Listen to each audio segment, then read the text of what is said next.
Bienvenidos a En Concreto Podcast. Mi nombre es Constancio Alvirde y cada semana entrevisto a arquitectos, diseñadores e interioristas que han creado nuestras ciudades y logrado una trayectoria inigualable. Espero que con estas entrevistas aprendas muchísimo porque es algo que a mí me hubiera gustado obtener. Así que espero lo disfrutes y nos vemos en esta increíble entrevista.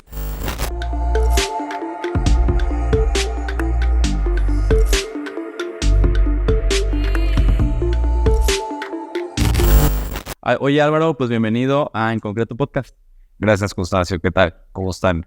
Pues muy bien, muchas gracias. Muy contentos de recibirte de aquí. Quería desde hace mucho tiempo tener esta plática contigo. Gracias. Te había stalkeado por muchos años. Así que qué raro se siente. No, pues del día de hoy ya para platicar de todo esto, porque quiero preguntarte muchas cosas. Y lo primero, mientras estaba haciendo este research de ti, me di cuenta que te gusta mucho surfear. Sí. ¿De dónde salió el surfear? Pues mira, mi hermano Eduardo, que falleció hace unos años, era como mi mejor amigo, teníamos buena relación. Empezó a windsurfear cuando yo tenía unos 14 años, o sí, más o menos, a hacer windsurf, que estaba muy de moda en finales de los 80s, principios de los 90, se puso muy de moda el windsurf, que es la tabla con la vela. Y me metió a hacerlo y empezamos a hacer algunos viajes a Estados Unidos. Hay un río en donde se windsurfea muchísimo, pero luego terminamos yendo a Baja California y él se quedó a vivir allá. Y en Baja California, si no había viento, pues hay olas. Entonces él empezó a surfear. Y yo ya tenía como 16 años, lo fui a visitar y llegando al aeropuerto me dijo, tengo que ir a trabajar, pero ahí está una tabla de surf que compré y vengo con un amigo, vete con él a surfear. Nunca me había metido a las olas. Y ya, pues, nos fuimos a una playa, no sé cuál es, la verdad no me acuerdo. Me metí, nadie me dio clases, sentía que me ahogaba, sentía que iba a vomitar porque es muy demandante físicamente si te cansas mucho. No eran olas para aprender, pero bueno, ya me quedé enganchado y desde entonces surfeo. Sí. Oye, ¿y en ese entonces ya nadabas? O sea, No, yo empecé a nadar, bueno, nadaba desde joven, pero empecé a nadar ya como para hacer ejercicio más o menos cuando estaba haciendo la tesis de la carrera. O sea, como a los 21 años o así empecé a nadar. Había nadado de joven, pero que te meten tus papás y así, nunca como un hobby personal. Y más o menos como a los 20 años, 21 años, empecé a nadar ya más serio. Luego me fui a vivir a Barcelona y me metí a una piscina que hizo Elías Torres, un arquitecto muy bueno de allá. Estaba justo terminada. En una piscina, debe estar ahí todavía en la Barceloneta, toda de concreto, padricísima, con una estructura de madera gigantesca, unas armaduras de madera padrísimas. Y era muy bonita la piscina porque a la altura cuando tú estás metido en la piscina, a la altura de tu cabeza, que es pues, a la altura del piso, había una ventana viendo hacia el mar. No, preciosa. Luego la voy a buscar. Y ahí me metí a nadar porque me gustaba, no me quedaba cerca. Pero como era de Elías Torres y era un muy buen proyecto, dije yo quiero nadar en esa piscina. Y me metí y nadé en Barcelona pues, todo el tiempo que estuve allá. Regresé, seguí nadando. Y sí, nadar hay veces que dejo de nadar un año o dos, pero siempre lo retomo. Y ahorita estoy nadando también. oye, buenísimo. Y ahorita ya estabas mencionando tu etapa en la maestría, pero sí. Hay algo que se me hizo muy interesante, que tú de un día para otro decidiste que ibas a estudiar arquitectura. Sí, fue de todo. Pues yo quería estudiar economía, que no me imagino de economista en lo más mínimo, pero no sé, estaba en la prepa y yo me imaginaba economista. Entonces me metí a administrativas en el Cervantes, estuve en el Cervantes Costa Rica. En el Cervantes en el último año escogías el área en la que te metías y había, no sé, como las ingenierías, las biomédicas y las administrativas. Creo que nada más había 3. Y me metí a administrativas porque era lo más ligado a economía. Y mi papá y no había economía. Bueno, yo quería irme a estudiar al TEC de Monterrey Economía porque era prestigiosa. Y le dije a mi papá, en principio me dijo que sí. Y un día, conforme se acercaba el final del año, me dijo que no me podía ir a estudiar a Monterrey. Yo no entendí bien la razón en ese momento, me pareció muy intransigente. Y dije, bueno, pues me voy a meter a administración de empresas, porque en el ITESO había administración de empresas. No teníamos una empresa familiar, entonces era meterme en administración para meterme a alguna empresa y no me visualizaba trabajando para nadie. O sea, me hubiera visualizado trabajando para un negocio de la familia o algo, pero no teníamos negocio realmente que administrar, complejo, así que fue un reto interesante. Y mi hermano Eduardo, otra vez, Eduardo me influyó de muchas maneras. Me llevaba 6 años y mi papá era mucho más mayor. Mi papá a mí me tuvo a los 56 años. Entonces mi papá era un poco como mi abuelo. Y mi hermano, por ahí cuando empezó con la windsurfeada, que viajábamos y eso, como que me acogió. Y a él le encantaba la arquitectura. Él había estudiado arquitectura, pero se había salido de la carrera porque le encantaba windsurfear y se iba a vivir a otros lados y así. Entonces dejó la carrera. Pero tenía un libro de Emilio Ambás de Barragán, de la exposición del MoMA, de por ahí, de cuando ganó el Pritzker Barragán, que me alucinaba ver, me encantaba verlo. Y tenía otro libro de Knoll, un libro naranja de muebles, Knoll, que también me encantaba ver. Entonces, y cuando dibujaba, pues me encantaba dibujar casas, dibujar así, pero no se me había ocurrido estudiar arquitectura. Entonces, un día viendo el libro dije, híjole, yo me visualizo más como arquitecto. Mi mamá era psicóloga y siempre me decía, ¿cómo te visualizas? Visualízate en 10 años, ¿no? Entonces un día me puse a hacer el ejercicio y no me visualicé administrador, pero para nada. Entonces, me visualicé como arquitecto. Entonces, fui a la casa de mi mejor amigo. Él iba a estudiar leyes en la UDG. Tenía 2 camas, así, twin, en su recámara. Y nos veíamos diario, éramos super brothers. Entonces llego a su casa, me siento en la cama, él estaba acostado en su cama, me siento en la de invitados, digamos. Y digo, ¿sabes qué? Yo no voy a estudiar administración, yo quiero estudiar arquitectura. Y me acuerdo perfecta, él traía el pelo largo, se agarra, se hace así acostado en la almohada y dice, estaría padre ser arquitecto. Y al día siguiente fuimos al ITESO a apuntarnos a arquitectura. Así de rápido fue.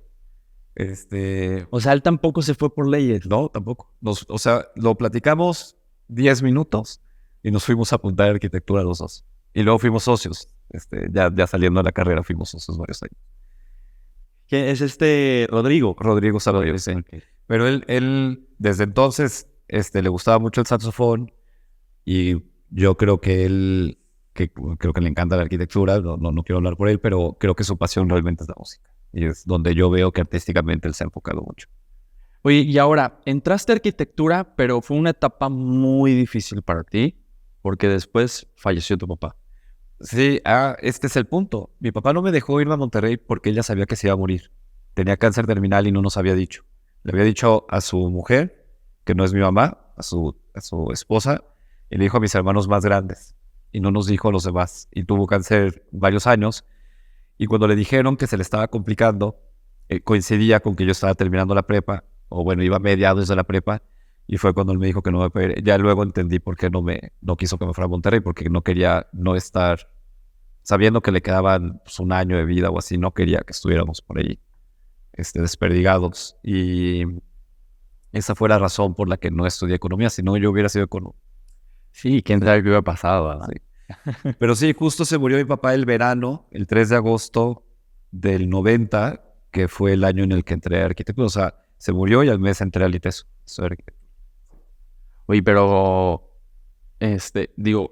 entraste y luego, de cierta forma, tuviste un apadrinamiento por uno de los que fue un muy amigo de tu papá, que fue uno de los fundadores de la Escuela de Arquitectura de la Universidad de Guadalajara y también de la Facultad de Arquitectura del ITESO. Ignacio Díaz Morales, así es. Pero eso no empezó hasta mi 2º año, porque no tenías teoría en primero y segundo semestre. Empezabas a tener teoría, si no recuerdo mal, en tercer trimestre. Mi papá ya había muerto. Yo me acuerdo cuando estaba en la misa de cuerpo presente, que era las cenizas, porque lo cremamos. Me acuerdo que fue don Nacho y puso la mano arriba de las cenizas de mi papá. Lo quería muchísimo. Y yo no lo conocía.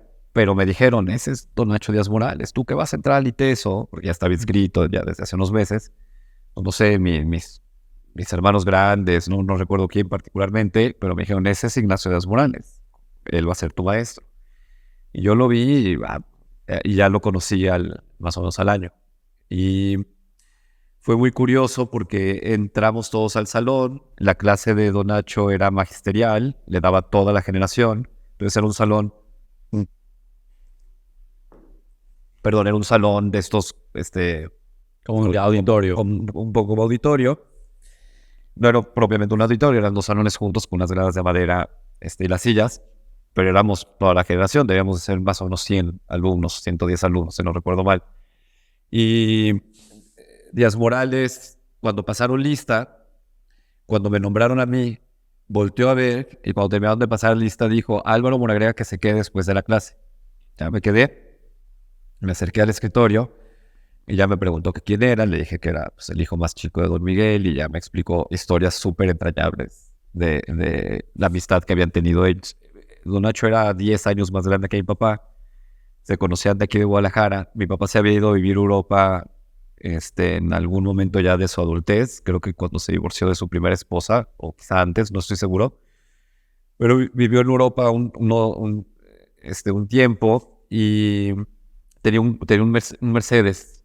Y cuando se regresó, se encontró a Don Nacho en un restaurante y Don Nacho empezaba un viaje largo en Europa. Y le platicó que tenía un coche que iba a vender porque ya se iba a regresar a México. Y Don Nacho le dijo: déjamelo a mí y yo te lo vendo. ¿En cuánto lo vas a vender? En tanto. Pues yo te lo vendo, no te preocupes. Y si no, pues arreglamos con el dinero. Entonces, convivieron en España y ya se regresó mi papá. Y al cabo de unos meses que regresó Don Nacho de su viaje largo, había vendido el coche en más dinero del que mi papá le había dicho. Entonces llegó y le dio, y mi papá no le aceptó la diferencia. Le dijo: no, pues te lo ganaste tú. Y desde ahí se formó una amistad entre ellos muy bonita. Don Nacho le había hecho la casa a mi abuelo, al papá de mi papá. O sea, mi papá creció en una casa de Díaz Morales. Bueno, no creció porque ya había nacido cuando se fueron a vivir a esa casa, pero vamos, estuvo de adolescente en una casa de Díaz Morales, entonces sabía quién era. Y es de las primeras casas de Díaz Morales. Si no recuerdo mal, es una casa como del 32. Don Nacho nació en 1905. O sea, Don Nacho debía tener 27, 28 años cuando hizo esa casa. Y mi papá debía tener 15 o 16 años más o menos, cuando la empezó a habitar. Y ya, bueno, entonces desde ahí desarrollé una amistad con Don Nacho hasta el día que murió. La última vez que lo visité fue unos 3 o 4 días antes de que muriera. Todos los sábados lo íbamos a visitar y en esto se me juntaron también Luis, Aldrete y Rodrigo. Entonces íbamos los tres, a veces uno, a veces dos, a platicar con él de arquitectura a su casa los sábados en la mañana. Oye, y además de esta relación que se fue propiciando, también fuiste uno de aquellos que recogía a Ignacio Díaz Morales de su casa para llevarlo al ITESO a dar clase. Así es. ¿Cómo fue esto? ¿Por qué? Siempre le encargaban a alguien hacerlo. Entonces, en ese entonces, Oscar Castro era como el presidente de generación, no me acuerdo. Entonces, un día me dijo: oye, hay que pasar a recoger a Don Nacho, pero se turnaban. O sea, un día le tocaba a un alumno, otro día le tocaba a otro alumno, y un día me tocó a mí, y ya empecé yo a repetir. No era no era siempre, pero pues no sé, quizá el 60% de las veces, o 70% era yo el que lo recogía y lo dejaba en su casa. Dependía mucho también de si tenías una materia después o no, pues el que podía, pero sí convivimos muchísimo. Me decía Cenita. Y luego un día me empezó a decir: no, Cenito, hablaba así, y era muy mayor. Le digo: ¿por qué me dices Cenita? Porque manejas como Ayrton Senna. Don Nacho tenía 80 y pico de años, pero estaba en todo. Veía la Fórmula 1, sabía perfectamente quién era quién.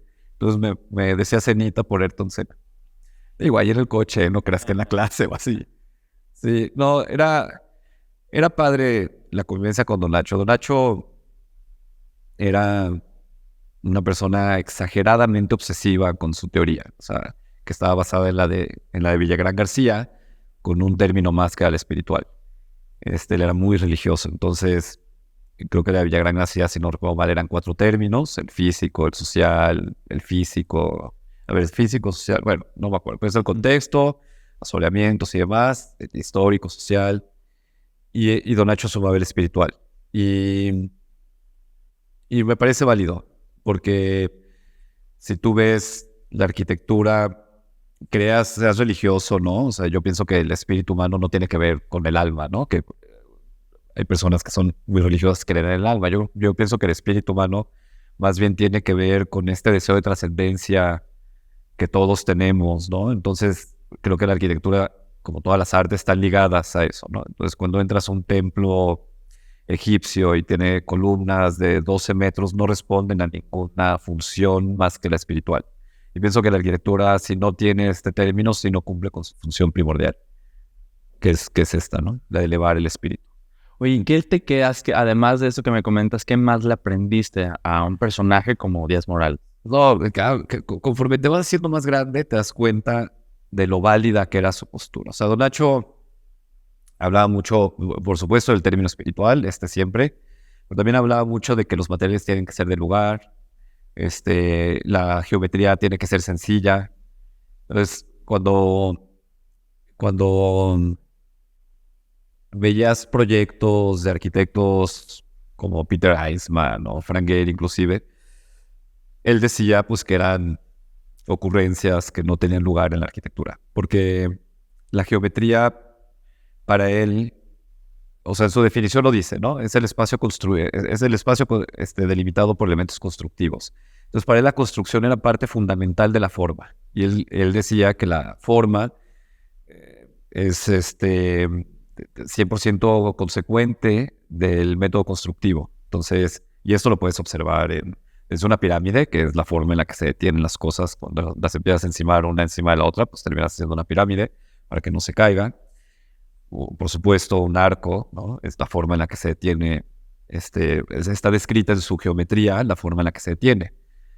Cuando quieres hacerlo más alto y si no te quieres ensanchar demasiado para que no se te abran las columnas, pues empiezas a trabajar la forma del arco ojival con contrafuertes. Entonces, si tú observas la arquitectura, siempre la forma depende del método constructivo. Y él decía que el método constructivo tenía que responder en términos sociales y socioeconómicos, tenía que responder a una lógica cuantificable, sencilla de ejecutar, porque era irresponsable hacerlo de manera ostentosa. Entonces, lo más lógico, si vas a poner vigas, es que sea rectangular el espacio.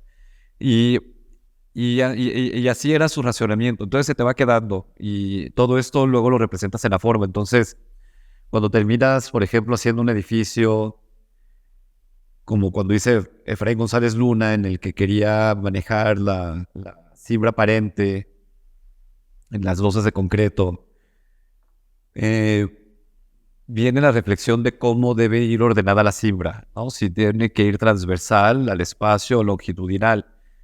Yo siempre la coloco transversal para que se refleje la forma, o sea, es un reflejo, ¿no? No es realmente, porque las nervaduras finalmente pueden estar funcionando en dos sentidos, pero sí pienso yo que da tranquilidad el que estén en el sentido transversal porque describen la forma en la que está funcionando la carga, ¿no? Que es en el sentido más corto, mientras que la duela del piso tiene que ir en el sentido longitudinal porque los cargadores de la duela irían en el sentido transversal. Entonces, hay una toma de decisiones que muchas veces el cliente no entiende porque no traen esa reflexión previa y muchas veces tú no lo haces con una reflexión consciente. Es ya por lo que traes de bagaje, de haber observado, de haber visto, ¿no? Pero todas esas cosas vienen de cómo entendía Don Nacho la arquitectura y se te queda. Y luego te das cuenta de que, no sé, es padrísimo meter una cocina italiana, ¿verdad? De 8 millones de pesos, ¿no? Cuando se puede, ¿verdad? Pero luego te das cuenta y dices, es más padre ir con el carpintero y hacer unas mesas y entonces terminas manejando los materiales del lugar, con la gente del lugar. Claro, si llega un cliente que quiere una cocina italiana, pues también digo, que tengas cocina italiana. No soy obsesivamente clavado en eso, pero sí terminas viendo, o yo sí veo que en mis obras, las cocinas que a mí más me gustan, por ejemplo, no son las hechas sofisticadas por algún fabricante que importa cosas. Para mí las más padres son las que diseñamos con carpinteros locales, una mesa que le pones una cubierta de mármol y entiendes cada elemento y demás. A mí eso me gusta más, esa claridad me gusta mucho. Oye, y en esta parte, ¿cómo eras tú cuando estabas estudiando? Éramos un desmadre. Pues es que Rodrigo Saborío y yo siempre tuvimos una dinámica desde chavos, porque además él y yo éramos mejores amigos como desde primero o segundo de primaria. Y la dinámica cuando estábamos juntos era muy disruptiva, pero desde lo absurdo, o sea, no disruptiva desde lo social, ¿no? No creas que éramos unos hippies feministas. No, era desde lo absurdo. Nos encantaba el sentido del humor absurdo y juntos éramos y yo me acuerdo una vez una amiga que era mi amiga en la prepa, muy, muy amiga, Sara Obregón, que también se sigue dedicando a esto de la arquitectura, más en la academia que en el diseño, pero una mujer muy interesante, como vi ahorita. Yo me acuerdo una vez cuando estábamos en la carrera que le digo, ya no nos juntamos, Andy, ¿por qué ya no nos juntamos? Dice, porque son inaguantables tú y Rodrigo. Pues. Y pues sí, entonces, ¿cómo era? Pues así, pero no en la clase, ¿no? O sea, en la clase, especialmente en proyectos, pues disfrutaba muchísimo hacer lo mejor que podía en los proyectos y desde entonces era muy, muy clavado y muy obsesivo. Tuve una maestra, que que en primer semestre, que estás haciendo figuras geométricas y todo esto, no, temas de repetición, temas de ritmo y así. En segundo semestre tuve una maestra que se llamaba Hilda y Rosaura, que era mi maestra de primer semestre, se convirtió en nuestra cliente imaginaria. Entonces llegó al salón de composición a pedirnos su oficina de arquitectura, pero ella era la cliente y nos dijo lo que le gustaba, lo que quería y demás. Entonces, pero me quería mucho porque había sido mi maestra en primer semestre. Y entonces me dice, lo único que no quiero es que me pongan un muro rojo. Me choca el rojo en los muros. Y yo le dije, te voy a poner un muro rojo y te va a gustar cómo lo voy a poner y dónde. Y así se lo hice y le gustó. Porque y me he dicho. Sí. O sea, le puse una fuente y puse un muro del que caía el agua y era rojo y estaba en un patio que iba a ser como con una luz muy contenida. Entonces nunca se iba a ver brillante el rojo con árboles y demás. Y ahí en ese contexto sabía que le iba a gustar y le gustó. Y así o sea, me gustaba como llevar un poco la contra a los maestros. Digo, Sergio Ortiz fue mi maestro en mi tercer semestre. Él no daba a alumnos tan jóvenes, siempre procuraba darle a alumnos más grandes, pero ese año formó un taller vertical e incluyó a los de tercer trimestre, por suerte, para mí, y entonces desde muy al principio fui alumno de Sergio, que también es otra de las personas que marcó mi carrera de manera decisiva. ¿Por qué? Porque no porque haga las cosas como él, creo que nuestras arquitecturas no se parecen, pero porque siento que en lo más profundo de su ser es, ¿cómo te diré? Siento que es un arquitecto de dentro para afuera y no de afuera para adentro. Siento que mucha gente es arquitecto por lo que hace y yo siento que Sergio es arquitecto por cómo es. No sé si me voy a entender la diferencia. El estilo de vida también. Sí, es, en esencia, o sea, es una persona que nunca se quite el disfraz de arquitecto. nunca, no, o sea, no es ni disfraz, es su esencia, es ser arquitecto. Y entonces tiene además, un conocimiento teórico impresionante, es una persona que lee muchísimo, a mí me gusta mucho leer, entonces siempre he estado muy atento a sus recomendaciones, y las he leído de música o de arte o de textos, de lo que sea. Y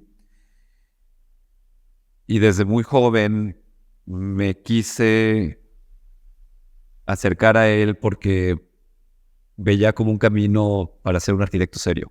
Y creo que ahora, yo creo que él debía tener 30 y pico de años cuando fue mi maestro. Me lleva 15 años más o menos. Yo tenía 18, sí, él debe tener 32, 33 años. Pienso que ahora, que él debe tener 65 o así, sí se ha convertido Sergio en lo que yo veía desde aquel entonces, que es un eslabón fundamental en el horizonte de la arquitectura tapatía. O sea, sin Sergio, creo que no estaría tan reforzado el eslabón entre Díaz Morales y los arquitectos de las nuevas generaciones. Pienso que Sergio es un eslabón fundamental para entender que ahora arquitectos desde como de Álvaro Berú, Chavo y Salvador y Magui estén haciendo cosas en donde todavía se valora el tema regionalista, así como en la escuela tapatía. Creo que hay un vínculo ahí que es... Como pasar la estafeta. Sí, pero no es fácil, pasar esa estafeta, y más cuando la influencia nacional, ahora no tanto, ahora creo que en Mérida, inclusive en la Ciudad de México, así se ha vuelto a valorar el tema del regionalismo, pero pienso que es por otro fenómeno. O sea, creo que es por un fenómeno mundial que eso, si quieres luego lo platicamos, pero que tiene más que ver como con lo que yo llamo, o mucha gente llama, o los filósofos llaman lo que es la metamodernidad, lo que tiene que ver con eso. Y en el caso de Sergio, o en el caso de la arquitectura tapatía, ese caminito no vuelve desde la filosofía, sino que vuelve de un camino que no se ha truncado. Pero hubiera sido muy fácil que se rompiera ese camino, ¿no? Si en los finales de los 90, principios de los 20, no hubiera habido un eslabón que mantuviera eso, yo creo que se hubiera perdido. Y creo que Sergio, hay muchos maestros, ¿no? O González, que falleció, por supuesto, Palomar, pero siento que la influencia de Sergio con las generaciones jóvenes es diferente que la de todos ellos. Sergio tiene un trato con los jóvenes muy, muy bueno. O sea, los jóvenes se le acercan y tiene un sentido del humor y una proximidad y una naturalidad que es muy fácil que los jóvenes se le acerquen. Y eso no lo tienen los demás. Juan Palomar, a quien quiero muchísimo y respeto muchísimo como pensador y intelectual y arquitecto, no tiene ese trato que tiene Sergio. Y no es ni malo ni bueno, o sea, pero Son Sergio personalidades. son personalidades, así es. Y ya no digamos Hugo González o Mauricio Fernández, toda esta generación de compañeros de Sergio, que son muy buenos arquitectos, no tienen la personalidad de Sergio para aproximarse a la gente joven. Y eso de Sergio es fundamental para lograr lo que sin querer logró. Yo cuando le digo esto, me dice, no mames, no digas eso, no es cierto. Pero lo hemos comentado entre los amigos y coincidimos en que es así. Oye, y al momento de terminar la carrera de arquitectura, decidiste irte a hacer una maestría. Sí. Te fuiste a Barcelona. O sea, cuando mi papá vivía, que murió en el 90, como decía hace rato, siempre yo tenía un viaje a Europa en un año de no estudiar, ¿no? Y mi papá, pero que se canceló también por la muerte de mi papá. Y mi papá me dijo, cuando estábamos planeando ese año, me dijo, ve, viaja por Europa, trabaja allá, lo que sea, me dice, y regresa a Barcelona. Mi papá, la familia de mi papá era de Barcelona, y mi papá creció en Barcelona y luego, o sea, creció hasta los 18 años, que empezó la guerra civil, mi papá nació en el 18. Entonces, en el 36, lo iban a meter al ejército, pero él había nacido en México. Entonces, mi abuelo, que estaba en Francia, se metió por él, fue a la embajada con el acta de nacimiento de mi papá y lo logró sacar para que no lo metieran a luchar en la guerra civil. Entonces mi papá amaba Barcelona y toda la vida. Entonces me dijo, cuando termines tu viaje, quédate en Barcelona el tiempo que quieras. Nada más me hablas y me dices cuánto te quieres quedar allá. Y no tienes límite de tiempo para estar en Barcelona. Y entonces, pues yo siempre me quedé con eso, con esa espinita. Había ido de vacaciones a Barcelona, fui en las Olimpiadas del 92. Pero cuando terminé la carrera, pues el lugar que naturalmente a mí me jalaba era Barcelona, que estaba en el mapa muy bien posicionado. Estaba como ahorita está Madrid, o como en el 2010 estuvo Berlín. O sea, yo pienso que cada ciudad, el otro día alguien me lo dijo así, me dice como un duende que se va a las ciudades y dura 7, 8 años en una ciudad y luego se va a otra ciudad. Dice, ahorita le toca a Madrid. Está bien, pero en los 90 era Barcelona. Sí, efectivamente. Sí. Entonces, pues estuvo bien la elección. Y sí, me fui a Barcelona a hacer una maestría. ¿Y cómo fue? Pues vi los programas que habían. A mí siempre me ha interesado mucho la arquitectura efímera, las estructuras que están ahí por una temporada. Entonces había una carrera que se llamaba... no me acuerdo cómo se llamaba, pero era básicamente te especializabas en hacer como escenarios o como instalaciones o para montar una exposición en un museo. Y me llamó la atención porque era todo como arquitectura efímera, pero me iba a meter a ese y cuando ya vi el programa detenidamente vi que no era lo que yo buscaba. Y entonces me metí a una maestría que se llamaba La Gran Escala, Arquitectura de los Nuevos Entornos, que daba un maestro de allá que se llama Eduard Bru, una persona muy, muy, muy interesante, muy inteligente en la forma en la que se vinculaba con grandes arquitectos de todo el escenario internacional. Entonces, me metí a esa, fíjate qué contrastante, de una cosa en la que ibas a manejar como instalaciones efímeras pequeñitas, me fui totalmente a temas de urbanismo de la gran escala. Y me gustó mucho. Y pero definitivamente mis proyectos siempre fueron sui generis, o sea, nunca me adecué a lo que pedían, y esto le gustaba mucho a Eduard Brud. Seguías en lo disruptivo. En lo disruptivo me parecía mucho más interesante, y él luego escribió un libro que por ahí tengo, y uno de mis proyectos aparece en ese libro porque yo creo que a él le encantaba la forma en la que yo veía la disrupción. Fueron 2 años y en cada año se hace un proyecto hacia el final del año. Entonces el primer año fue ir a Grecia, y hay una parte de Grecia que ahora ya debe estar arreglada, yo no vuelvo desde entonces, pero era una avenida, haz de cuenta, Lázaro Cárdenas, que remataba en el mar no se veía porque un dictador que tuvo, me imagino que en los 50, 60 o desde los 40 a los 70, Grecia, no recuerdo su nombre, levantó la sección contra el mar por un tema bélico para proteger Atenas, y entonces la relación de Atenas con el mar siempre estuvo truncada. Creo que ha habido ya intentos de rescatar. Entonces nuestro campo de acción era esa avenida y la forma en la que se entregaba con el mar. Pero cuando fuimos a hacer la visita, estuvimos una semana allá trabajando con un equipo con un despacho de arquitectos de Atenas, unas personas entrañables y buenos arquitectos. Estuvimos trabajando en su despacho, además ahí hicimos la primera propuesta, y luego regresamos a Barcelona a hacer ya, a continuar. Yo hice un proyecto que ahí tengo, hice un librito y se llama Efímero. Y mi propuesta era nada más poblar o sea, yo veía en Atenas una serie como que empezaba una excavación para hacer un edificio, obviamente se topaban ruinas griegas, y tenían que detener la obra, ponían andamios, y veías andamios que debían de estar ahí de hacía 20 años. No tenía. Era una cosa que dices, no puede ser que aquí haya un edificio parado de así. O sea, lo veías en los andamios, ya totalmente oxidados así. Una burocracia lentísima, un tema económico muy, muy impactado en varios momentos de su historia. Entonces, en Europa, yo sentía a Grecia un poco como un México DF, especialmente Atenas, con arquitecturas espontáneas, efímeras, hechas a través de andamios y eso, porque claro, cuando está el andamio, pues luego abajo aparece el que pone una tiendita o se pone a vender o así. Y esas cosas que pasan mucho en el tercer mundo, las observé ahí. Entonces, me parecía muy vanidoso la postura de ir y querer arreglar.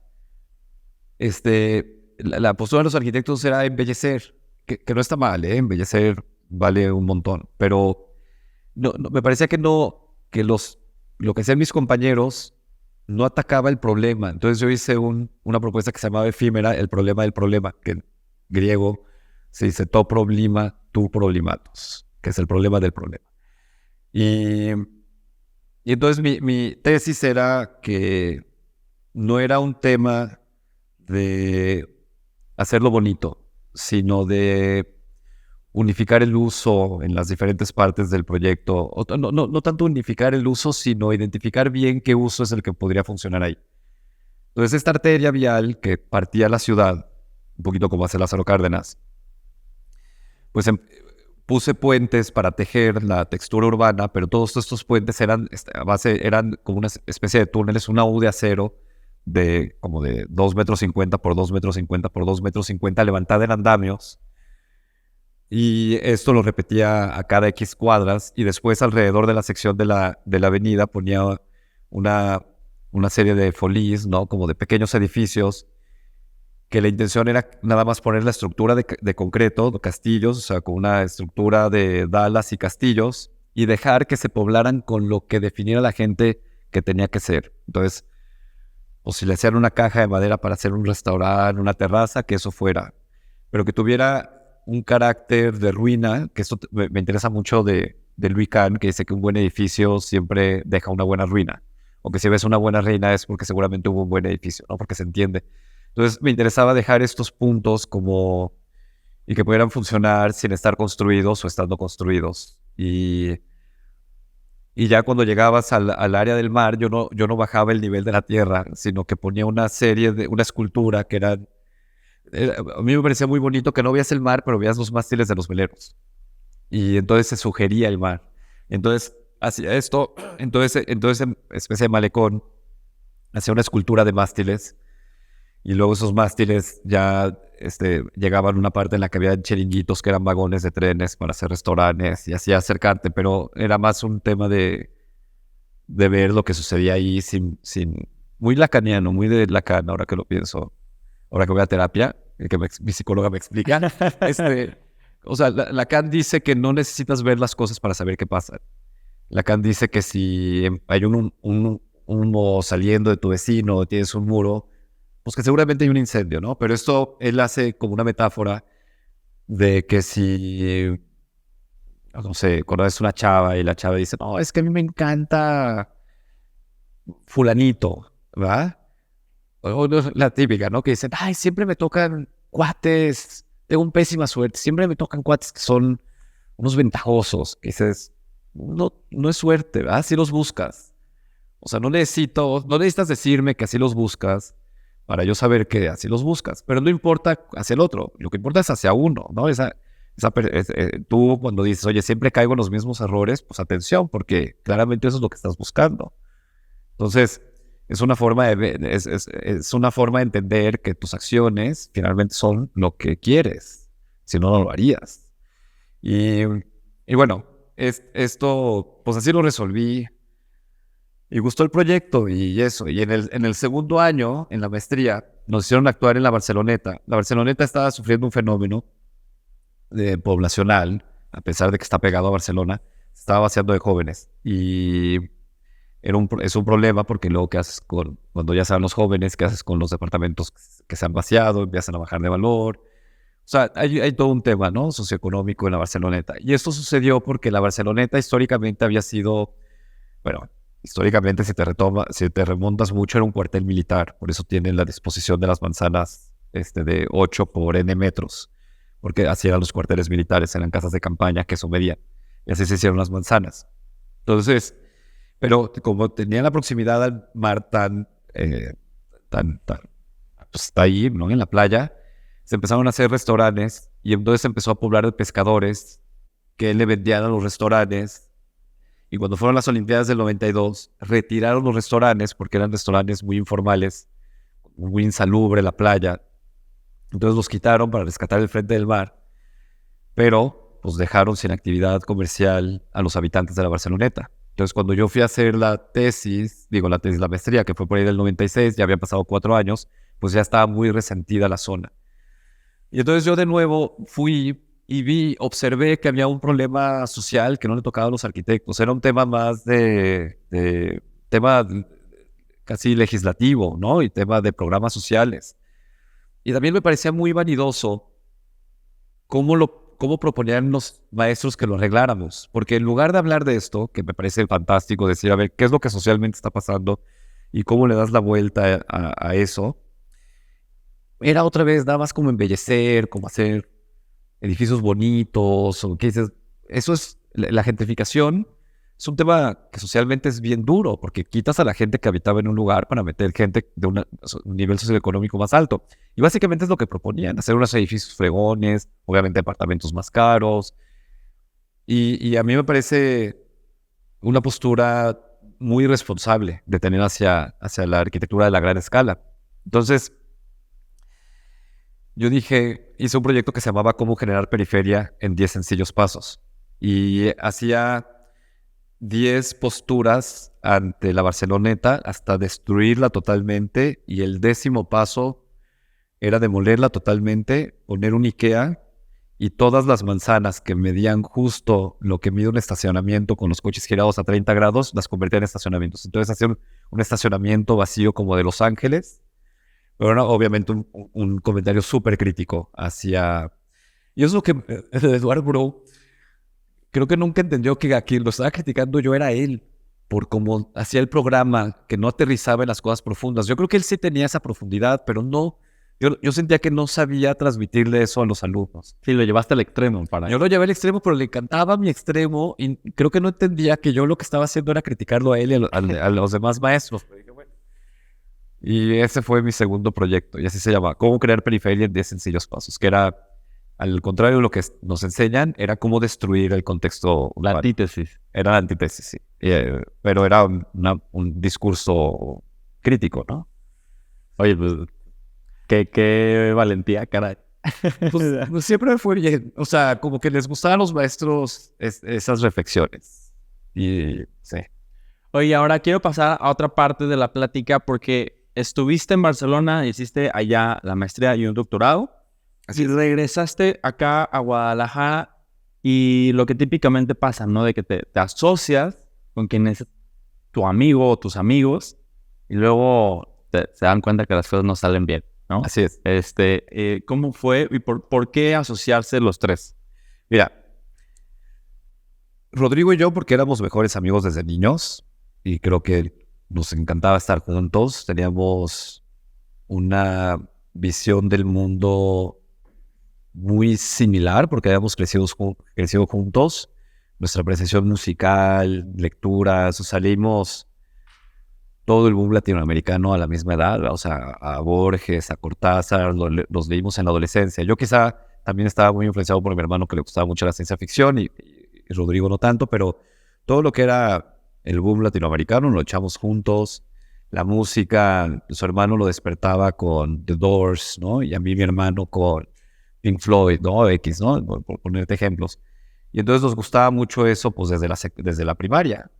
Entonces, en ese sentido, lo veía muy natural. Con Luis desarrollamos mucha amistad los dos en la carrera y nos gustaba trabajar juntos. De hecho, yo, cuando vivía en Barcelona, especialmente cuando estaba estudiando el doctorado, empezamos a hacer concursos y nos prestaba el nombre Tonet Suñé, con quien teníamos mucha amistad.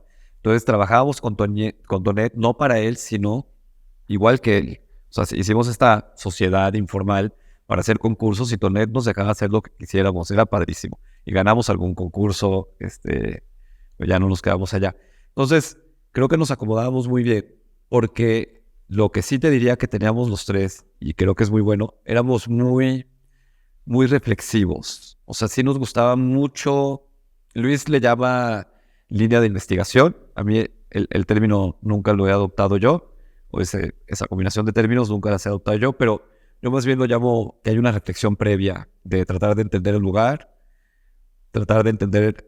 O sea, el programa es fácil de entenderlo, ¿no? Cuando te dice una señora, no sé, quiero 2 recámaras para los chavos y mi habitación y la sala y no quiero terraza porque tal, o sí quiero terraza y no me importa la sala tanto. O sea, el programa es fácil de entender cuando lo ves como una lista de supermercado, pero realmente para mí ese no es el programa. O sea, el programa es cómo lee la señora, los chavos, qué les gusta, si les gusta tocar música o si son más bien extrovertidos, si le van a estar pegando balonazos al muro con el balón de fútbol, ¿no? O sea, para mí ese es el programa realmente. Y en ese sentido creo que los tres teníamos esta sensibilidad. O eso me gusta pensar, no lo sé, pero siento que cuando teníamos un proyecto nuevo, nos gusta. Entonces, como que esa dinámica la disfrutábamos y creímos, erróneamente, que pues qué padre está trabajar juntos. El problema es que a los tres nos gustaba hacer lo mismo.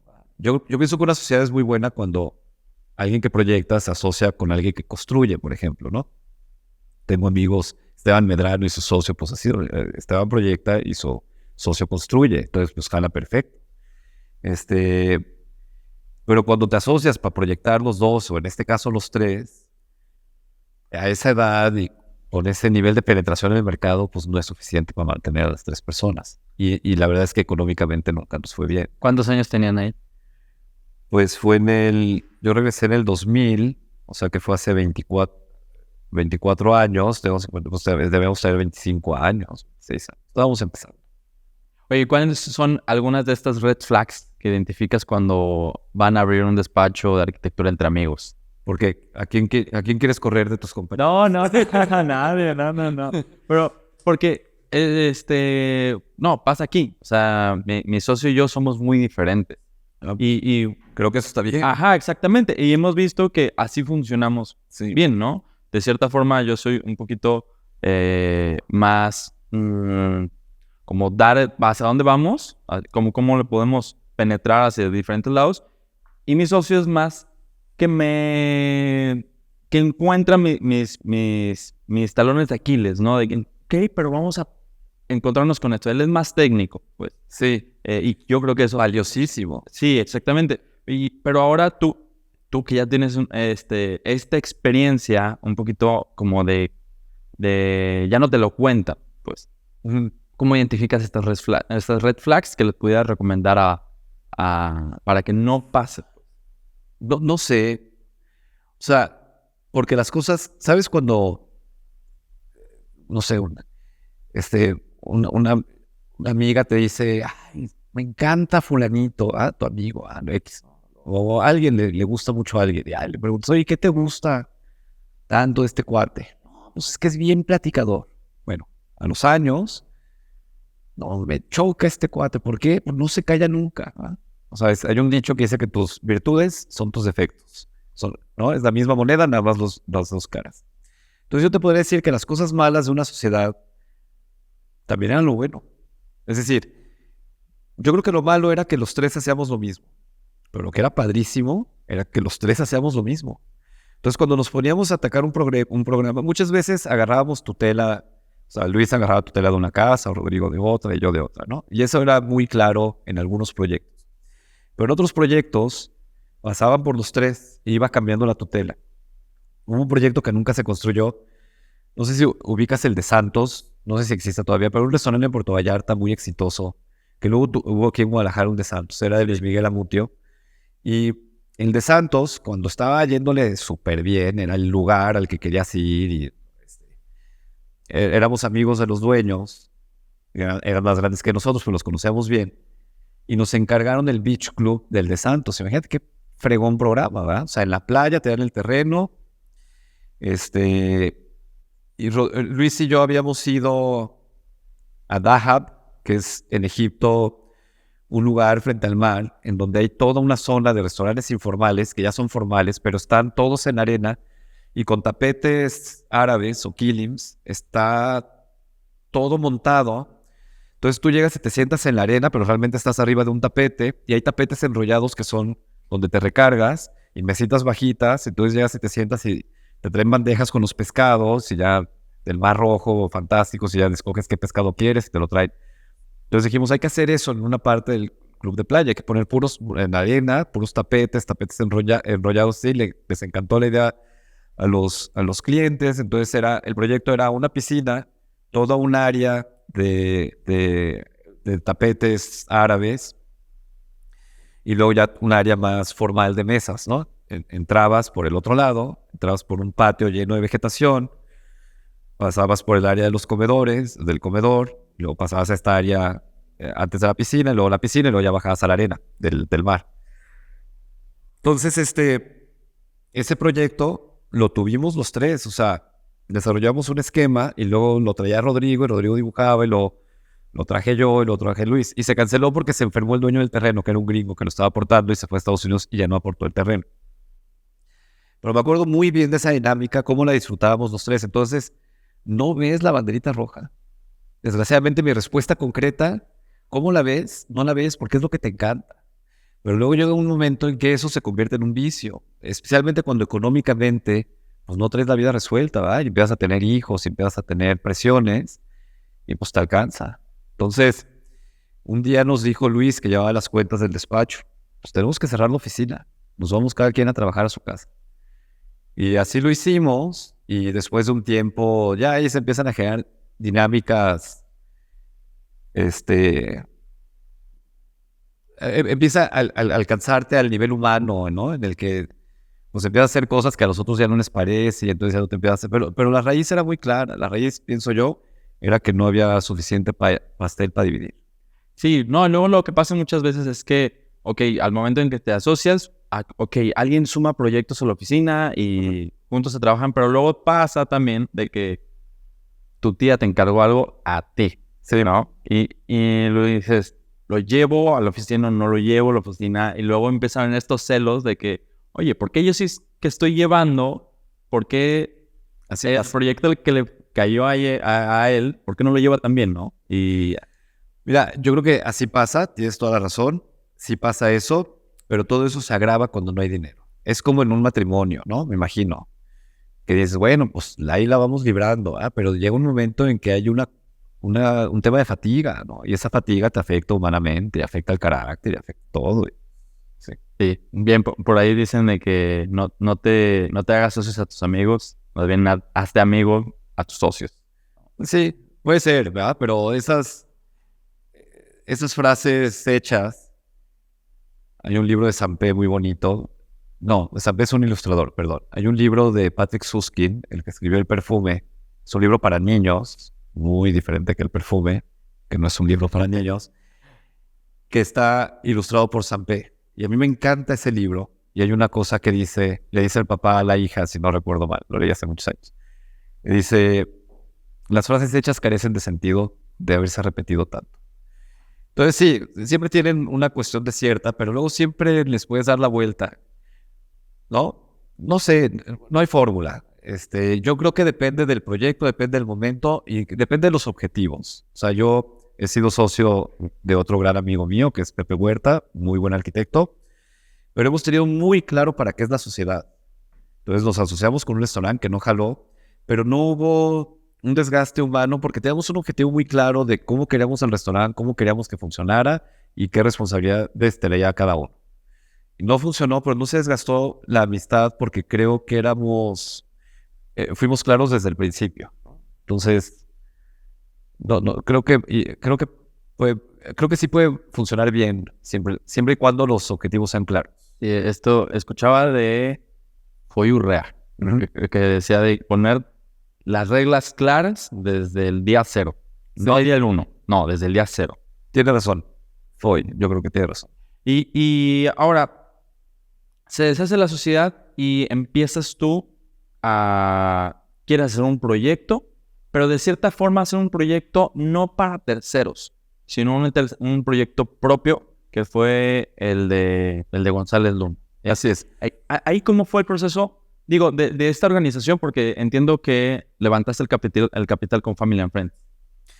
Mira, te voy a explicar primero el que hicimos dentro todavía de Hipogeo, Luis Rodrigo y yo, porque es la antesala de ese otro proyecto. Y el aprendizaje fue bien importante. Luis Rodrigo y yo decidimos que lo mejor era convertirnos en desarrolladores. Y más, pienso que Rodrigo es el que tenía más esa inquietud. Rodrigo, que toca el saxofón y es un artista hasta la médula, creo que también tiene una visión, no sé si la saca de su mamá, que es una mujer muy brillante o así, pero siempre, o sea, en ese entonces dijo, oye, ¿por qué no compramos unos terrenitos y hacemos unas casitas de interés social y las vendemos? O sea, como que tenía esa inquietud y a Luis y a mí nos pareció buena idea. Y entonces compramos, no me acuerdo, pero tipo el papá de Luis compró 2, mi hermana 3 o 4, la mamá de Rodrigo 3 o 4, terrenos pequeñitos para casitas pequeñitas. Hicimos un proyecto, lo llevamos a calcular con el ingeniero que nos calculaba las cosas, que era Wizard, se apellidaba ahorita me acuerdo del nombre completo, pero y le encantaron, y dijo, yo me quedo una, están bien resueltas y no sé qué. Pero salió una cosa que a partir de ese cálculo las mandamos cotizar con unos amigos constructores, que es GSX, Pablo Calva, que sigue siendo amigo, lo quiero mucho. Salía pues el ventanal, no le poníamos trave, el claro era pequeño, no sé, 4 metros, pero el ventanal, pues en lugar de valer, no sé, por decirte algo, 18,000 pesos, pues el ventanal valía 24. Y esos 6,000 pesos en casas de interés social o de interés medio bajo, no te lo puedes permitir, no te salen los números. O sea, si la casa, a valores de ahora, por decirte algo, tenía que salir en 1,050,000 pesos y tu casa sale en 1,200,000, no la vendes. Entonces, pues no nos empezó a gustar. Antes de poner un ladrillo, no nos empezó a gustar lo maniatados que nos sentíamos con el tema de presupuesto. Entonces buscamos en la Americana, que preveíamos nosotros que iba a ser una especie de Condesa en México DF, que habíamos vivido en México los tres. Y dijimos, ¿por qué no mejor compramos un terreno en la Americana? Y puedo jactarme de que fuimos los primeros que en la Americana hicimos un edificio nuevo, de departamentos con un concepto de loft para vender. Hace 20 años. Sí, y lo veíamos clarísimo. Y lo hicimos, lo hicimos con recursos de la familia. En un departamento, eran solo 7 departamentos. Uno se lo quedó la mamá de Rodrigo, otro se lo quedó mi hermana. Y Rodrigo conocía muy bien un alto ejecutivo de Flextronics, que es Rafa Sandoval, un amigo hasta el día de hoy. Y él se montó, su única condición era que él se quedaba el penthouse. Entonces, con el dinero de ellos, compramos el terreno y empezamos a construir. Nos llegó la crisis del 2007, cuando estábamos terminando, y nos quedamos con un departamento que era la utilidad de las inversionistas o los inversionistas y con lo que cobrábamos como por todo el manejo de inversión. Y nos atoramos ahí un par de años en venderlo y bueno. Entonces hubo un aprendizaje tanto del producto como de la forma de vender, como qué es lo que vendes y demás. Y entonces cuando nos separamos, yo había comprado un terreno en la Americana para hacer mi casa y ya estaba acabando la crisis y se acercaba la gente a nuestro edificio a preguntar si no habían departamentos en venta. Entonces hablé con entonces mi esposa y le dije, ¿sabes qué? Creo que nos conviene no hacer la casa y hacer departamentos porque creo que se van a vender en friega. Y en un mes los vendí. Fue preventa. Sí. Todo lo vendí Diego, también era chiquito, era una matriz podía haber hasta 16 departamentos. Al final fueron 12 porque los diseñé para que pudieras comprar 2 y juntar 2 y así. O sea, estructuralmente estaba todo diseñado para poderlos juntar. Y bueno, pues fue un éxito en muchos sentidos. Y además ahí, este es otro aprendizaje. O sea, hay 2 aprendizajes. Uno, que es bien padre hacer tus propias inversiones. Y si te lo puedes permitir, porque consigues el recurso, lo que sea, es ser tu propio cliente es padrísimo. Y cuando son pocos productos y no tienes un volumen muy grande, puedes hacerlo de manera caprichosa, porque siempre va a haber alguien con tu gusto. Y es lo mejor. Ya cuando estás haciendo 200, como ahora estoy haciendo edificios de 200 departamentos o 400 departamentos, estamos haciendo, pues tienes que atender al mercado y saber lo que se va a vender, porque no vas a encontrar 400 compradores que tengan tu gusto. Pero cuando estás haciendo 10, 12 o así, sí los consigues y es muy bonito. Entonces, ese es un aprendizaje, ¿no?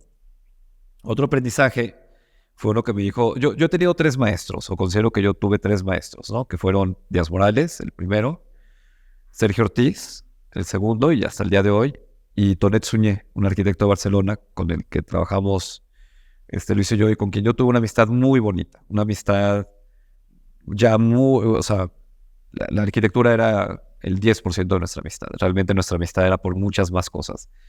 Con su viuda te mantengo la relación, con su hija más que nada por mensaje, pero él también fue un maestro mío invaluable. Y él me dijo, dedícale todo lo que sabes a una obra, donde no te importe nada de lo que te dicen los demás. Tu manifiesto casi. O sea, exactamente, es como un manifiesto de lo que tú eres.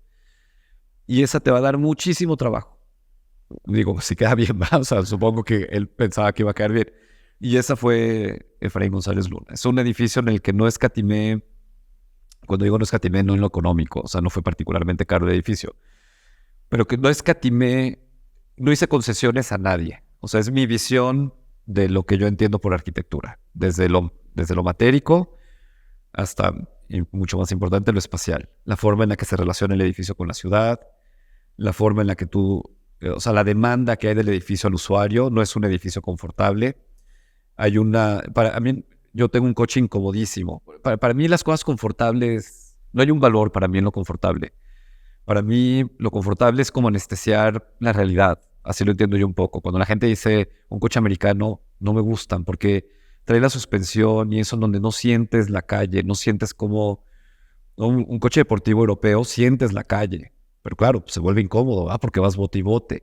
Pero a mí eso me gusta, ¿no? Entonces siempre he sentido que el confort es la antítesis de lo real, ¿no? Es decir, cuando vas a la playa y te sientas en la playa y estás a gusto, no hay una negación de la realidad, estás acorde a esa naturaleza. Pero cuando te vas a un edificio y cierras todos los vidrios y pones aire acondicionado, claro que también estás a gusto. Pero para mí ese es el confort. Y el confort es una negación de lo real. Así lo entiendo yo. Entonces el edificio, en ese sentido, es demandante. Pero ¿cómo lo hiciste ahí no confortable? No es que no sea confortable, o sea, no creas que quiero hacerlo incómodo. Ajá. No es eso. O sea, no es que lo hagas incómodo, pero es Como no negar. como no negar lo que es una ventana y no negar lo que es un herraje y no negar lo que es Ya, te caché. un pistillo y lo que no es. O sea, como cada cosa que no solo que respetes la naturaleza, sino que resuene en la naturaleza de las cosas. Entonces, pues, ¿Te refieres a materiales aparentes? ¿Te refieres Sí. a mostrar Sí, pero estructura también? sí, pero no con el discurso, digamos, racional o modernista de la manifestación de la estructura, porque eso sea un valor en sí mismo, sino de entender la capacidad expresiva de ciertos materiales, ¿no?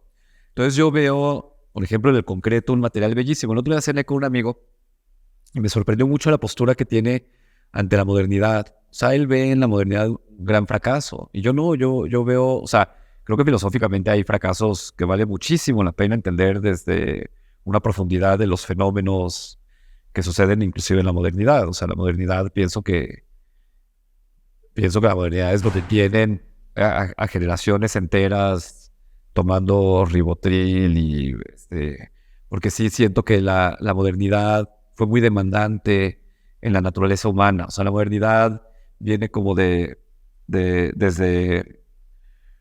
con esta creencia de Nietzsche del superhombre, ¿no? Y entonces la modernidad, creo que súper necesaria para un tiempo de posguerra, ponía una confianza en la creación del hombre absoluta. Y creo que nos hemos cargado selvas, el clima y todo esto por pensar que somos como que tenemos la capacidad de hacer todo.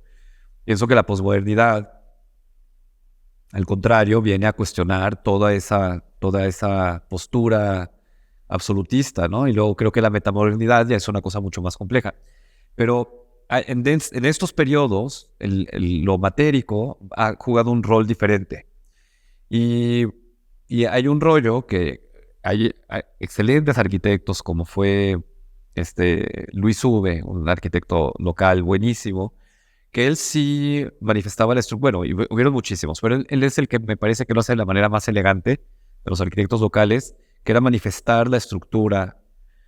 Yo no pienso en esos términos como Luis, o sea, como Luis Ube. Yo no pienso que haya un valor en manifestar la estructura como lo hacía él. Simplemente pienso que hay cosas que son muy bellas y las deja hacer. El concreto, el ladrillo, la herrería, el vidrio, pero también puede ser el aluminio, puede ser lo que sea.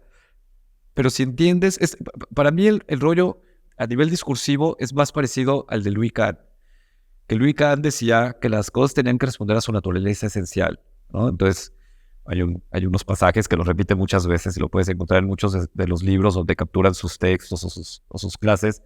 Decía que el ladrillo quería ser un arco, porque el ladrillo funciona a compresión. Entonces, si entiendes bien el ladrillo, pues lo acomodas como arco, porque entiendes su naturaleza, ¿no? Mientras que el concreto quiere ser trave, porque es como funciona de manera más eficiente.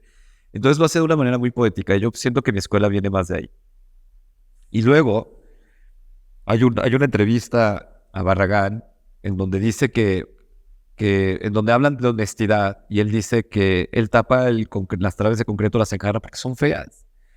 Y me encanta su postura tan sencilla de decir, no necesito más que a mí me parezca feo. O sea, no necesito justificarlo con más carga teórica, digamos. Y ahí siento a Sergio Ortiz muy unido a ese discurso. Pero me encanta cuando Sergio, por ejemplo, deja una losa de concreto aparente, porque siento que Sergio lo ve desde el nivel poético. Y me identifico mucho con esa postura, ¿no? Y también veo en la de Luis Ube, por ejemplo, un gran bagaje, ¿no? Entonces, siento que Efraín González Luna dejo el manifiesto como todas estas posturas, ¿no? El edificio no es, o sea, es mucho más abstracto que lo que hacía Luis Ube, ¿no? O sea, las losas, por ejemplo, que Luis Ube dejaba las losas acacetonadas, que es lo más honesto que puedes hacer con una losa nervada. Yo genero un primer colado de concreto abajo de los casetones de poliestireno, ocultando los casetones de poliestireno. O sea, que no estoy siendo honesto con el sistema constructivo, no está manifestado, pero sí estoy manifestando la capacidad expresiva del concreto, ¿no? Entonces es que para mí así también funcionaba Mies. Mies es muy engañoso. O sea, la gente cree que él solo pensaba en la función. No es cierto, es el gran engaño de Mies. Mies era un poeta. Y en la poesía siempre hay un poco de engaño. O sea, ¿cómo te diré? Tuve una pareja muchos años que decía que en el escenario se hablan las grandes verdades. Ella ha dedicado su vida al escenario. Y eso es una cosa bien bonita, ¿no? De pensar que en el teatro, que es la ficción más grande, porque son actores, y en esa ficción es donde se expresan las grandes verdades. Me parece que es así toda la creación artística. Toda la creación artística es un engaño para decirte una verdad. Me encanta esa dualidad. Entonces pienso que la arquitectura también no te puedes clavar en la verdad. Porque realmente o sea, no, está mal dicho. No puedes creer que si tu proceso es sincero vas a estar diciendo una gran verdad. Tu proceso puede ser engañoso, pero tu fin último tiene que ser decir una gran verdad. Y así lo veo en la arquitectura también. Oye, Inés, ¿cómo fue aventarte a hacer esta primera parte de González Luna? Pues compré el terreno para hacer nuestra casa, ya tenía el terreno, el gasto grande ya lo había hecho yo, y entonces hago un proyecto, se lo enseñan a Cari Madip, Ale Quintero, una vendedora amiga, buenísima onda, socia mía en alguna cosa.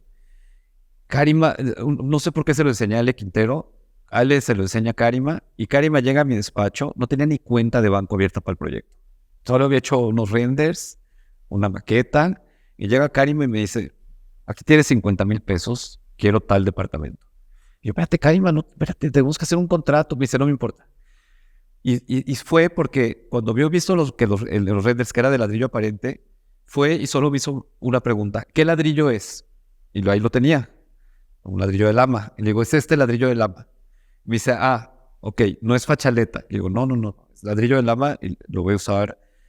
O sea, el ladrillo de lama en el edificio no carga, pero es la cimbra perdida. O sea, yo lo uso de cimbra para contener un corazón de concreto adentro. O sea, es una especie de muro romano, donde ponían las piedras y ponían piedra con cemento romano. Fue mi forma de hacer honestamente un edificio de ladrillo. Pero realmente es un engaño. El edificio se carga con los muros de concreto que están adentro del muro de ladrillo. El muro de ladrillo es la cimbra. Es la cimbra perdida del muro de concreto de adentro. Entonces, cuando vio el ladrillo, me hizo un cheque y me compró un departamento. Entonces de ahí dije, híjole, qué maravilla. Entonces le hablé a Pepe Huerta, mi compadre, con el que puso un restaurante que también es arquitecto. Me dijo, yo te ayudo a venderlos. Y vendió, no sé, vendió 4, o 5, no me acuerdo. Y yo me quedé 3, que uno lo convertí en 2. Pues ya estaba, en un mes ya estaba todo vendido. Oye, pero conforme fueron llegando estas ventas, ¿fuiste solventando el gasto de la construcción? No, hice una planeación para el flujo del dinero. Y entonces abrí una cuenta e hicimos una figura legal que era el depositario, a quien se le ponía el dinero para que egresara el dinero a la constructora y demás, con un contrato donde finalmente, o sea, como quien dice, fue un proyecto de autoconstrucción, se llama. O sea, vamos a contar el dinero aquí, va a ser este edificio y se nos va a devolver un departamento a cada uno de los que pusimos dinero.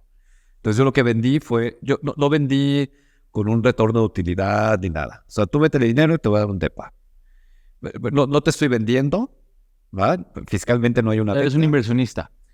Pues sí, vamos a poner dinero para hacer un edificio y te vas a quedar un depa. Así lo hicimos y no todos eran conocidos ni amigos. Muchos sí, pero pues así fue como lo hice. Oye, ¿en este esquema lo volviste a replicar después? Fíjate que no, pero no sé por qué no. O sea, me empecé a concentrar en muchos temas del negocio familiar y me han absorbido muchísimo. Durante 8 o 10 años tuve que sacar unos temas de unos juicios y entonces sí, estas obras te consumen todo tu tiempo, ¿no? Y es muy diferente proyectarte para un cliente. Como yo lo construyo, pues cuando yo le hago un proyecto a un cliente, como que hay una barrera muy clara entre mi tiempo y el tiempo del despacho. Y creo que dividí mucho mi tiempo entre el negocio familiar y el despacho y no me daba tiempo a hacer. Cuando haces tu propia inversión es encontrar el terreno, todo, ver la obra, checar presupuestos, pues te encargas de todo. Y de ventas, de todo. Entonces, sí le tienes que dedicar al 100. Pero yo espero pronto repetir. Sí, porque esta misma semana tuve aquí también a Álvaro Bergüen y me estaba platicando de que, pues este equilibrio, ¿no? De que le gusta mucho hacer sus propias obras, pero pues también está abierto a recibir proyectos para terceros, ¿no? Sí. Pero le pregunté, ¿y con qué te quedarías? Digo, queremos mucho a nuestros clientes, me decía, pero sí, hacia donde le pudiéramos tirar sería esto. Yo creo que depende de muchos factores. Yo también coincido con él. Es lo que más me gusta. Y siento que es lo más rentable a nivel económico. Pero pasa, como bien dicen, be careful what you wish for, ¿no? O sea, cuidado con lo que deseas porque a lo mejor lo obtienes. Y creo que cuando estás tratando de tener cierto prestigio y tratar de hacer las cosas bien para tener más clientes, pues ya llega un momento que te buscan un montón de clientes y te quitan un montón de tiempo. Entonces, dividido entre los clientes y dividido entre el negocio familiar, pues no me queda tiempo de ir a ver terrenos, de escoger, de empezar a hacer un proyecto para nosotros mismos. Y entonces, en algún momento de la vida, especialmente echando a andar unos proyectos de la familia, yo creo que voy a volver a dar la vuelta y decir, a ver, deténganse, quiero un terreno para hacer otra inversión. Yo. Pero, pues no se ha dado, pero yo creo que se debe de dar en los próximos 2 años. Oye, ahorita estabas platicando de tus clientes. Hoy, ¿quién es tu cliente? Tengo un cliente con el que además he hecho mucha amistad, que es la empresa que se llama Diseño y Gestión, Disiga. Diseño y Gestión, que hace muchos edificios y los vende para habitacionales. Tiene una estrategia muy buena comercial de venta y tiene una estrategia muy sólida con los bancos. Cuando piensas en ser desarrollador, yo digo, quiero ser ese cuate, o sea, porque lo ha hecho muy bien. Y él, que ha manejado siempre un cierto tipo de producto, pues, se acercó a mí hace unos años para hacer un producto arquitectónicamente más sofisticado. Y creo que el mercado ya lo pide, porque el mercado se está saturando de cierto tipo de producto y ya el comprador quiere el diferenciador.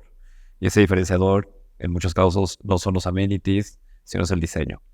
Y me ha buscado por eso y estamos haciendo varios proyectos juntos. Entonces, él ahorita indudablemente es mi cliente más importante, pero estoy haciendo a otro cliente un desarrollo en Tapalpa, a una señora una casa, o sea, sigo con la misma dinámica de la oficina. Pero sí te puedo decir que los esfuerzos están muy enfocados a este cliente, son proyectos muy grandes. Y en cuanto a la relación con desarrolladores, con diseño y gestión, Sí. ¿es esta única relación o has creado más? O sea, estoy haciendo un desarrollo de casas con un cliente al que le hice su casa en Tapalpa. Estoy haciendo y hay otro grupo al que me gustaría hacer una propuesta. Un edificio de apartamentos lo hemos hablado. No, o sea, no es que esté casado con él, pero hay una buena mancuerna. O sea, Oye, ¿y te ha llegado a pasar que vas a tocar la puerta de los desarrolladores para ofrecerles algún proyecto, ofrecerles una idea? no ha sucedido así, pero en que te digo que me gustaría hacerles una propuesta, conozco bien al desarrollador, tenemos buena relación. Le dije el otro día que le hacía una propuesta y me dijo que sí, pero no la he hecho. Pero va a ser básicamente eso, ¿eh? Va a ser hacer un conceptual o algo que yo vea muy claramente que tiene el terreno en potencial, irle a tocar la puerta y decir, oye, en lugar de hacer aquel, haz este. Le veo, porque conozco muy bien el terreno y creo que están tomando algunas decisiones equivocadas.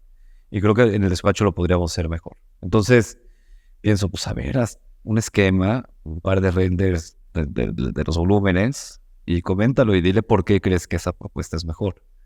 Entonces, quizá lo haga. Y ahorita estoy empezando otro proyecto para otros desarrolladores. La base y uno de los socios es un sobrino mío, pero me buscaron porque he hecho muchos trabajos dentro de zonas, o sea, controladas por cultura, en Guadalajara y demás. Y tengo buena relación porque sí me gusta mucho tomar mucho en cuenta el contexto urbano desde que estaba estudiando. Entonces, pues vas haciendo como una expertise en ciertas áreas y te empiezan a buscar por esas cosas. Hoy, ¿hacia dónde te gustaría dirigir tus esfuerzos dentro de tu oficina? No, yo te lo diría a nivel personal. No te lo diría dentro de la oficina, porque para mí la oficina no es la parte primordial de mi vida. O sea, no la veo así, ni actúo así, como diría Lacan. Es evidente que no es lo más importante porque no es a lo que más dedico tiempo. Entonces yo te diría que a nivel de vida, lo que me gustaría, o sea, como decía mi mamá, te decía hace rato, ¿cómo te visualizas en los próximos 10 años? Yo hago un ejercicio de aquí a los 60 y lo que me gustaría es dejar las bases para que en el negocio familiar lo que tuvimos como familia esté incrementado y potenciado a través de lo arquitectónico. Entonces me gusta mucho porque es algo que sé y en donde yo pueda participar como proyectista, pues fantástico, pero no es mi objetivo. O sea, mi objetivo es potenciar la capacidad de, de patrimonio que tenemos, pues incrementarlo, ¿no? Ese es un reto personal, y si puedo participar como arquitecto, pues qué mejor, ¿no? Otra área de mi vida es en el despacho. Yo te diría que unirme a estos proyectos de gran escala, seguir trabajando a la pequeña escala porque me gusta mucho y actuar con convicción, pero no es un plan a futuro, ¿eh? Siempre ha sido la forma en la que opero. Fíjate, con este desarrollador de diseño y gestión, y menciono su nombre porque pues, en redes está que le estoy haciendo un edificio, otro, y ellos me ponen como parte de la estrategia de venta, ¿no? El proyecto de Álvaro Bonagrega. Entonces, por eso los menciono a ellos en particular. Me han encargado que les ayude con una fachada, sin participar en el proyecto. Y filosóficamente para mí esto era un choque tremendo. Pero tuvimos una muy buena experiencia. Me dijo, oye, tenemos este proyecto, está en un área importante de la ciudad, en un contexto histórico. Me dice, pero ya no puedo mover el número de departamentos ni los metros cuadrados vendibles. Entonces le dije, pásame el proyecto y lo estudio. Lo estudié y dije, sí, pues definitivamente no hay para dónde hacerse. O sea, ya es muy difícil lograr una eficiencia más alta. Ellos tienen un área de arquitectura muy buena y las eficiencias que logran pues, difícilmente vas a superarlas. O sea, saben muy bien su negocio.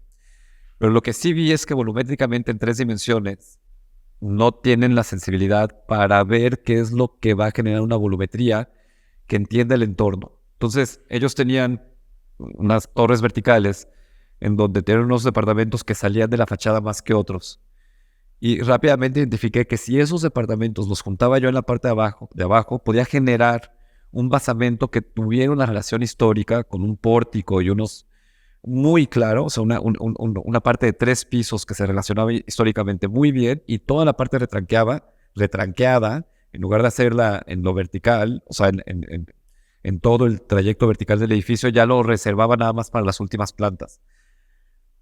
Y fue un éxito, tanto para ellos como para mí. O sea, yo no me sentí responsable de agarrar algo que ya estaba desarrollado, digamos. Como reorganizarlo, ¿no? Como reorganizarlo. Pero ahora, entonces, fue como un estudio un case study, ¿no? Un caso de estudio, ¿no? Porque fue bueno para los dos. Y ahora me está pidiendo otro, pero mucho más difícil, porque volumétricamente no hay para dónde mover el edificio. O sea, es una torre que no puede, es un monolito, digamos, y no hay mucho de dónde moverle, porque el terreno es rectangular, no tiene fondo, entonces solo puede ser una torre así. Y entonces estoy pensando en los términos que me parecen más banales, de la manera en la que yo lo identifico, porque yo cuando pienso cómo va a ser la fachada, pues yo estoy pensando desde cómo voy a construir la estructura. Entonces aquí estamos viendo cómo está la estructura, que ya está calculada, para ver cómo... Entonces pero es como si en mi despacho le hubiera dicho a alguien, mira, pues tenemos que hacerla así, esta persona lo hubiera tomado, hubiera ordenado los departamentos, los estacionamientos, y me dice, oye Álvaro, pues queda así, pues, pero se ve como un mazacote. Entonces digo, bueno, podría haber pasado dentro de mi oficina, porque no hay otra forma de hacer ese edificio. O sea, geométricamente no hay cómo hacerlo más que así. Entonces estaría en la misma disyuntiva que estoy con él, nada más él me lo trajo de otro despacho. Entonces digo, bueno, pues no es deshonesto tampoco, ¿verdad? O sea, sabemos cómo carga la estructura, hay que generar una piel, ¿verdad? Que sea, entonces digo, bueno, pues puede ser una piel flotada, ¿no? Mies, adosarla a la estructura, o puede ser que una parte funcione con una piel portante y la otra ya no. Entonces estoy en esto y es un ejercicio interesante. Creo que me voy a especializar un poco en ese tipo de soluciones porque hay esa necesidad. Por supuesto que lo que más me gusta con este cliente o con el que sea es empezar desde cero para conceptualizar todo desde el principio, pero me ha llamado la atención, digo, han sido 2 ejercicios, pero me ha llamado la atención que bueno, no sé, en qué etapa del proyecto entras y cómo resuelves desde ahí. Está interesante. Tratar el problema. Exactamente. Oye, Álvaro, y si pudieras darle un consejo a miles de arquitectos jóvenes, ¿cuál sería? métanse a finanzas. Híjole, no sé, o sea, apasionense de lo que hacen y ármense una buena biblioteca, o sea, sí compren libros, sí lean mucho, los de Fora tienen un muy buen foro, métanse a esos y traten de conocer al expositor, no se queden ahí sentados y cuando se acabe, no se vayan, o sea, acérquense y siéntense a platicar. Lo que un conferencista dice en una conferencia no quiere decir que no tiene que ver con cómo es el conferencista, pues obviamente tiene que ver, pero es una cosa planeada. O sea, yo cuando he dado alguna conferencia, pues la planeas, ves el tema que quieres hablar y eso. Pero en la conversación, mi caso decía que las grandes conversaciones se dan en el vestíbulo de la casa, cuando la gente se está despidiendo. Ese que es cuando se da la mejor conversación. Y ya te quedas ahí, ¿no? Entonces, cuando hay una reunión con gente que te entiende, si ya te estás diciendo adiós, el adiós tarda 1 hora, porque empiezan a salir las cosas reales. Y yo pienso que eso pasa con las conferencias. La conferencia, claro, está muy bien, pero luego sentarte a platicar con la persona. Entonces, hagan eso, apasionense, conozcan a la gente, acérquense a la gente, y porque les va a dejar mucho. Yo he tenido la suerte de convivir con arquitectos muy buenos y yo diría que el éxito que pueda yo tener, si es que se le puede llamar así, ha dependido mucho de haber hecho estas relaciones que me han dado tanto. Oye, Álvaro, ¿algo que quieras agregar? No, no, Oye, pues quiero agradecerte mucho por venir al podcast. Me gustó mucho la plática y quiero decirte que eres una persona en concreto. Y muchas gracias. No, pues gracias a ti, Constancio. Y bueno, espero hayas disfrutado de esta increíble plática, que te haya sido útil y que hayas aprendido. Envíaselo a algún amigo, colega, compañero de trabajo que crees que le pueda ayudar a impulsar su carrera profesional como arquitecto, diseñador o interiorista. Mi nombre es Constancio Alvirde y cada semana subimos un nuevo episodio con un nuevo invitado. No olvides seguirnos en nuestras redes sociales, estamos en todas las redes como Arcademy y nos vemos la próxima semana con una nueva entrevista. Nos vemos.